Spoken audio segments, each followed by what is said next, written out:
That's right, you heard me. But what's that you say? I'm a sexist? Well, so what? For women who complain about this statement, you do not have a single clue about what it is to be a man. Playing football, drinking beer, and going to work does not suddenly make you equal. You are not engaging in an equalitarian society. It is a myth, a fantasy. You are simply doing human things, and that is all. The reason why you would say that this is equality is due to attention bias. Attention bias is a term used by cognitive behavioral therapists to describe how people with obsessive-compulsive disorder think that there is an increase in the number of germs in their life, when in actual fact it is only because they are paying more selective attention to the germs, out of fear.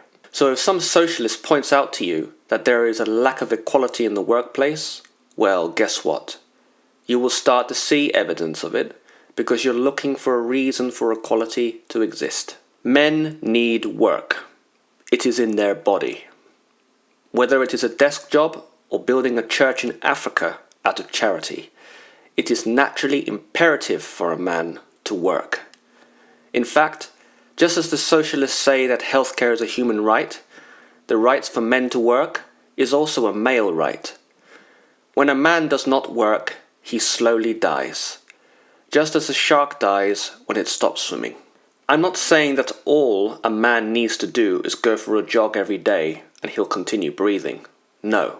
What I am saying is that it is vital for a man to engage in all the benefit that work entails, whether it's making new friends, building physical stamina, using his brain, or developing social skills. A man is a natural capitalist. Naturally, he has strong ideas, a natural aggression, impulsivity, a sense of humor, and he wants to reap the rewards of his efforts, just as he may also wish to be compassionate, understanding, and loving to all those whom he chooses under his own personal choosing. Does this sound like a man who exists today? A little bit. Well, not very much. This is what the pickup artist industry calls an alpha male. They know you have to work for that kind of personality, because it is now politically incorrect to be too masculine, and rather you should be more of a woman, or gay. His ideas can be turned into a business. He can employ and build new great things better than other men, because he is simply better at it. He should not be suppressed in order to be fairer to those around him. Rather, those losers should apply for a job. He makes sure that men build the office blocks and not women, because he knows deep down it is obvious that men are more competitive at building than women. They are supposed to be. That is what nature intended. It is for this reason alone that men should have a greater role in society than women when it comes to work. For one, women had a role in the household, providing care for their newly born children, which is imperative in terms of passing love for the child. I was once given a t-shirt as a present that said on it, "World peace starts at home." Well, the statement could not be more applicable anywhere than with this discussion about the role of women at home. We in the Western world do not live in a society that is male-privileged. All one has to do is look at the statistics of homeless men in the UK to see this. The Telegraph did a good article on this issue, and it states that, and I quote, "The charity Homeless Link published the result of a detailed audit on the health and well-being of homeless men and women in the UK. In total, 27 different local authorities carried out surveys involving 3,355 homeless people, 71% of whom were men. 71%! Where is the outcry from the feminists who bang on about equality in society?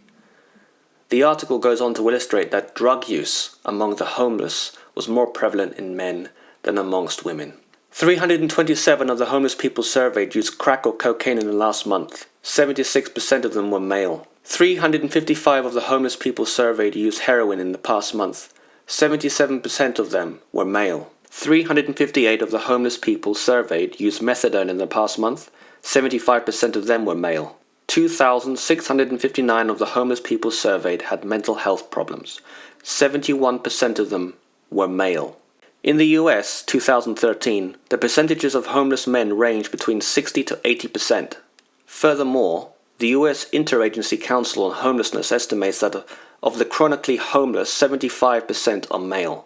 1/3 of those are veterans. Yes, homelessness is a complex problem, and it also involves women.